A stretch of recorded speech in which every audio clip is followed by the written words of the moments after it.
9 signes que vous avez des limitations de pauvre.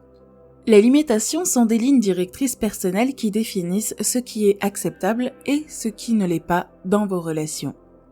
Elles vous aident à faire la distinction entre vos limites et celles des autres. Pour ainsi dire, ce qui vous permet de préserver vos valeurs, vos croyances et votre espace personnel. Avoir des limites fermes est essentiel à votre bien-être général.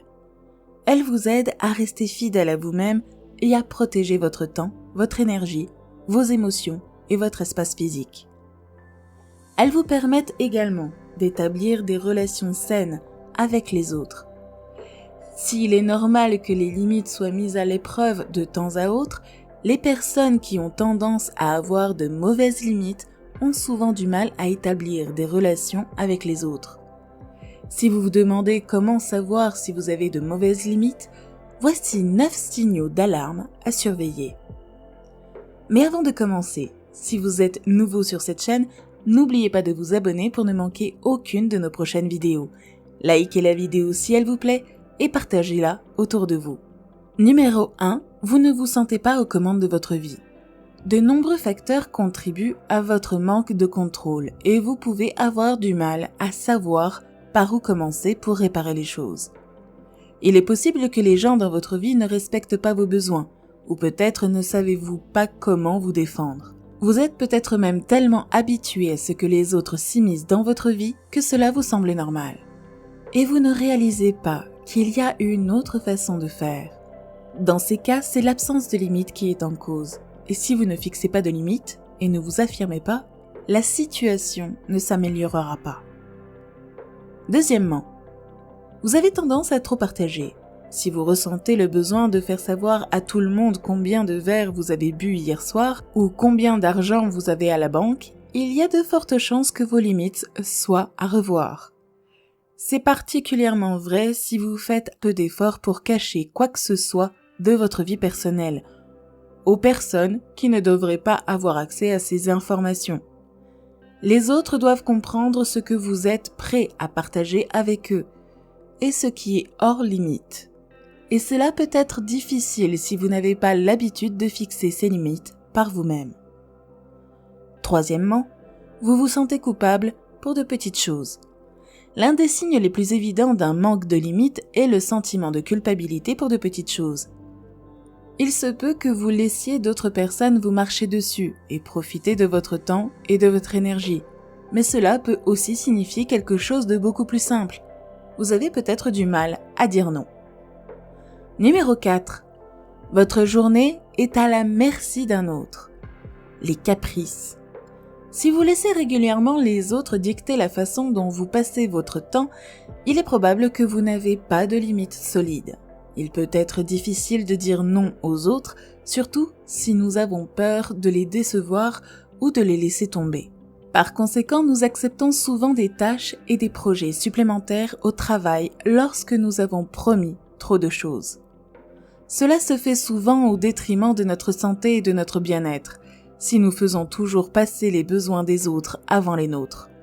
On se sent vite dépassé et épuisé, ce qui n'est bon pour personne à long terme.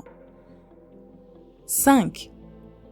Vous avez du mal à prendre des décisions lorsque vos limites ne sont pas assez fortes pour résister aux opinions et aux conseils des autres. Il peut être très difficile d'aller jusqu'au bout d'une décision. Vous pouvez facilement être tiré dans de nombreuses directions différentes ou finir par vous sentir paralysé par l'indécision. Vous devez développer une grande estime de vous-même et apprendre à fixer des limites fermes pour vous protéger des mauvais traitements des autres. Une fois que vous aurez fait cela, vous n'aurez plus besoin de l'approbation ou de la validation des autres lorsque vous ferez un choix, car ce qu'ils pensent n'aura pas d'importance. Vous serez à l'aise avec qui vous êtes, quelles que soient leurs opinions. Numéro 6.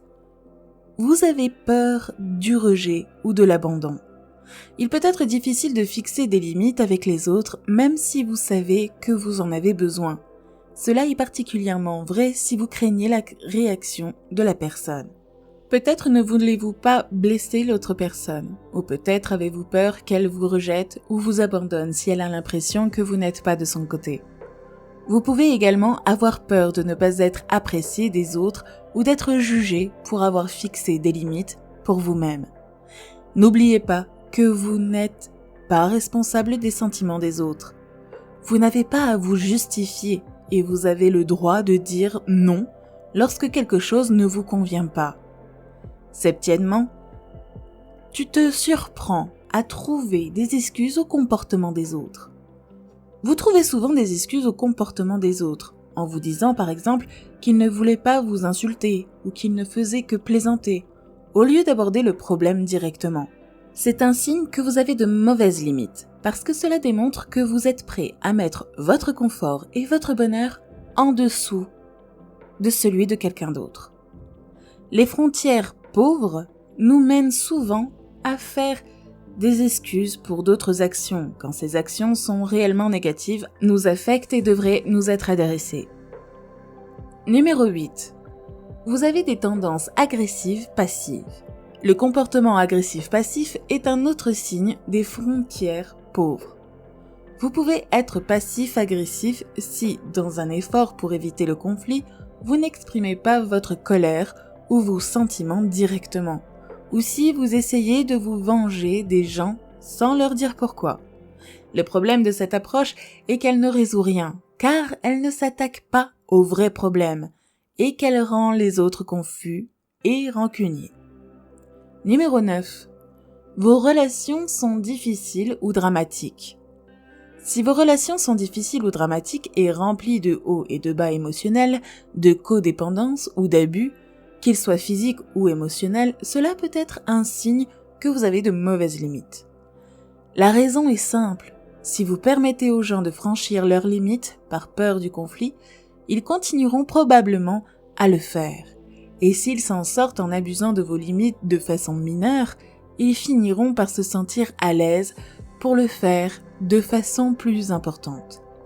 Si vous ne connaissez pas vos propres limites et besoins ou la façon de les exprimer, vous êtes beaucoup plus susceptible d'être exploité ou abusé par les autres. Le manque de limites est un problème courant qui peut entraîner du ressentiment dans les relations et des sentiments d'anxiété ou de stress général. La création et le maintien de limites saines est l'une des caractéristiques les plus importantes des adultes en bonne santé émotionnelle.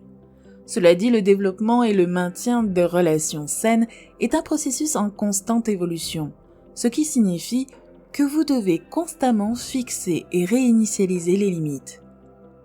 La bonne nouvelle, c'est qu'il est possible d'y travailler avec un peu d'effort. Qu'en pensez-vous? Comment gérez-vous vos limites après avoir écouté cette liste? Avez-vous découvert des points faibles? Partagez vos réflexions et vos commentaires ci-dessous. Si vous avez apprécié cette vidéo, n'hésitez pas à la liker et à la partager avec vos amis pour que nous puissions continuer à en faire. Pour plus de vidéos comme celle-ci, appuyez sur le bouton d'abonnement et n'oubliez pas de cliquer sur la cloche de notification. N'oubliez pas non plus de consulter nos autres vidéos. Merci d'avoir regardé. Au revoir.